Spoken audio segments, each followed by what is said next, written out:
कारण की भरतशेठच्या मतदारसंघामध्ये आम्ही ग्राउंड लेवलला काम करत असताना लोकांच्या सुखदुःखाचा प्रसंग असो, आता ज्यांचं आगमन या ठिकाणी झालं ते आमचे जिल्ह्याचे संपर्क प्रमुख सन्मान्य कळवे साहेब, त्यांना विनंती करतो की आपण व्यासपीठावरती यायचं आहे आणि या सगळ्या गोष्टीची भावना या ठिकाणी मनामध्ये आहे. मी माझी 3 आमदारांना आणि त्याच्यासोबत जिल्ह्याचे संपर्क प्रमुख आहेत, जिल्ह्याचे उपनेते आहेत, 3 जिल्हा प्रमुख आहेत, युवा सेनेचे जिल्हा प्रमुख आहेत, हे तुम्ही सर्व 9-10 पदाधिकारी आणि समोर देवेंद्र फडणवीस साहेब, अजितदादा पवार आणि मान्य मुख्यमंत्री 10 मिनिटाची फक्त वेळ घ्यायची आहे. कारण की यांच्या घरामध्ये मंत्री, यांच्या घरामध्ये खासदार, यांच्या घरामध्ये उद्या आमदार आणि मग आपण काय फक्त गोट्या खेळायच्या का? मान्य आहे ना? जे कार्यकर्ते सांगतात, जे पदाधिकारी सांगतात, मी तर कुठेही अजून इच्छा दर्शवणार पण नाही.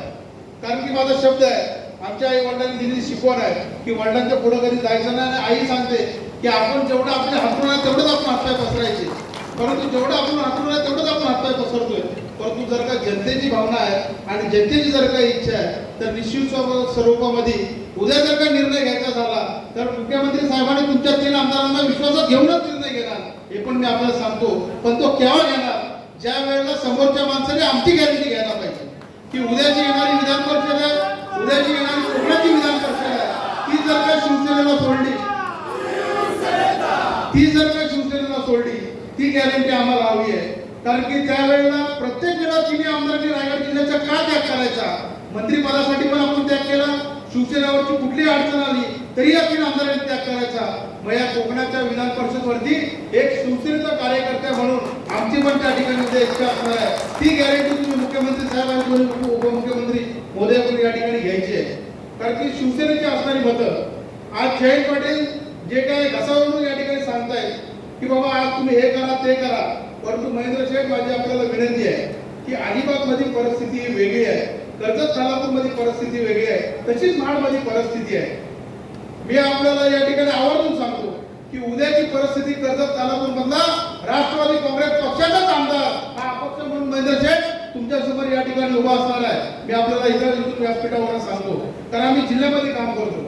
उद्या भरत शेठच्या विरोधामध्ये जो कोण उमेदवार या ठिकाणी उभा असणार आहे त्याला पण पाठवून मदत ही राष्ट्रवादी काँग्रेस पक्षाचीच असणार आहे, हे पण मी आपल्याला या ठिकाणी आवर्जून सांगतो. आणि म्हणून उद्या आपल्या 3 आमदारांचा गळा न कापल्यामुळं ही गॅरंटी त्या 3 मुख्यमंत्री आणि उपमुख्यमंत्री साहेबांच्या समोर आपल्याला घ्यावी लागणार आहे. कारण की त्याचा कोणतरी आपल्याला बॉन्ड पाहिजे की बाबा साहेब हे असं बरेच वेळा जिल्ह्याला घालेलं आहे आणि ज्यांनी त्यांचं काम केलेलं आहे त्यांचा बळी या जिल्ह्यामध्ये गेलेला आहे, हे मी आपल्याला सांगण्याची गरज नाहीये.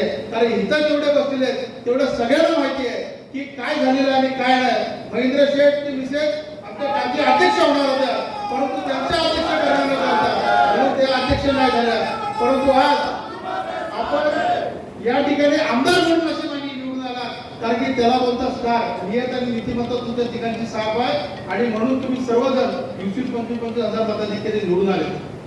मंडळी मी आपल्याला सांगतो, कदाचित महेंद्र शेठनी दळवी साहेबांनी जर थोडी घाई नसती केली, रामदासबाईंनी जर का थोडी घाई नसती केली तर आज जिल्ह्याचं चित्र पण वेगळं असतं.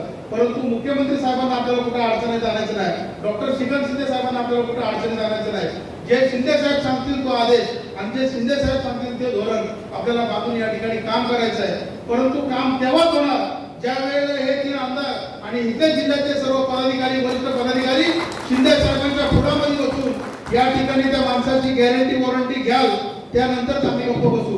नाहीतर आम्ही येणाऱ्या 8-10 दिवसामध्ये रान उठवायला सुरुवात करू, हे पण आम्ही तुम्हाला या ठिकाणी सांगतो. आता आपल्या जिल्ह्यातले काही वरिष्ठ पदाधिकारी माझी वाट बघतात गेले 1-1.5 तास की बघतात कधी येतोय कधी भेटतोय. तो ठीक आहे, त्याला सांगितलेलं आहे की तुम्हाला जाताना मांडला मी निश्चित स्वरूपामध्ये भेटताय, आग्रह करताय. महेंद्र शेठ गणपती शपथ घेऊन तुम्हाला सांगतो की शेतकरी कामगार पक्षाच्या नेत्यांचे पण मला फोन आले की विकास शेठ तू फॉर्म भर, उद्या खुल्या प्रचाराला तुझ्या आम्ही सोबत येतो. परंतु म्हटलं तसं चालणार नाही. आमच्या पक्षामध्ये शिस्त आहे. जे भरत शेठ सांगतील, जे शिंदे साहेब सांगतील, जे दळवी साहेब सांगतील तेच या जिल्ह्यामध्ये होणार. आणि महेंद्र शेठचा मतदारसंघ थोडा मावळकडे वळायचा आहे, परंतु माझे मोठे बंधू म्हणून त्यांचाही देखील सल्ला मी घेत असतो. मंडळी घाई आपल्याला करायची नाही. येणारी उद्याची विधानसभा, येणारी उद्याची लोकसभा आहे. मी तुमच्या वतीने जे मला माहिती होतं की पब्लिकला वाटलं होतं की आज आपण बोलणार काय, कारण की गेले 15-20 दिवस मीडियावरती मी चाललोय, धैर्यशील दादा चाललाय, तटकरे साहेब चाललाय, निघत आम्ही चाललोय.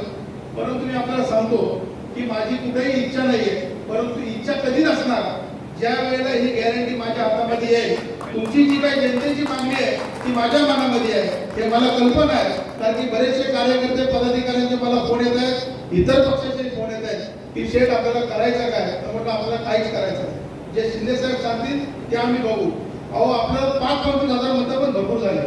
उद्या पलटी करायला घोडा 5-25 हजार मतं पण भरपूर झाले आणि तेवढं तरी भरतशेठच्या नंतर विकास गोखलेने जिल्ह्यामध्ये ठेवलेलं आहे हे मला खात्री आहे. कारण की काय काय ठिकाणामध्ये जो श्रीवर्धन, म्हसळा, रोहा, तळा, माणगाव, इंदापूर जो त्या पट्ट्यामध्ये जनतेचा रोष आहे तेवढा मला पुरेसा आहे. परंतु आपल्याला या सगळ्या गोष्टीचा विचार करून आज शिंदे साहेब जे आपल्याला सांगतात कारण की महाराष्ट्राचे मुख्यमंत्री म्हणून आपल्याला पुन्हा शिंदे साहेबांना त्या खुर्चीवरती बसवायचा आहे आणि तो विश्वास आदरणीय मोदी साहेबांचा, आदरणीय अमित शाह साहेबांचा तो आपल्याला जिंकून घ्यायचा आहे. आणि ती जबाबदारी या रायगडच्या 3 आमदारांवरती आहे आणि तुमच्या सर्वांच्या वतीने पण जबाबदारी आपण एक पदाधिकारी म्हणून या 3 आमदारांकडे दिलेली आहे. आता बघूया काय चमत्कार करतात आणि काय मुख्यमंत्री आणि उपमुख्यमंत्री साहेबांकडून शब्द घेतायत. तो उद्याच्या येणाऱ्या रायगडच्या विधान परिषदेसाठी कोकणाच्या ते पण आम्ही पाहू. एवढंच या ठिकाणी बोलतो. इथं बोलायची संधी दिली त्याबद्दल सर्व आयोजकांचा मनापासून आभार मानतो आणि थांबतो. जय हिंद.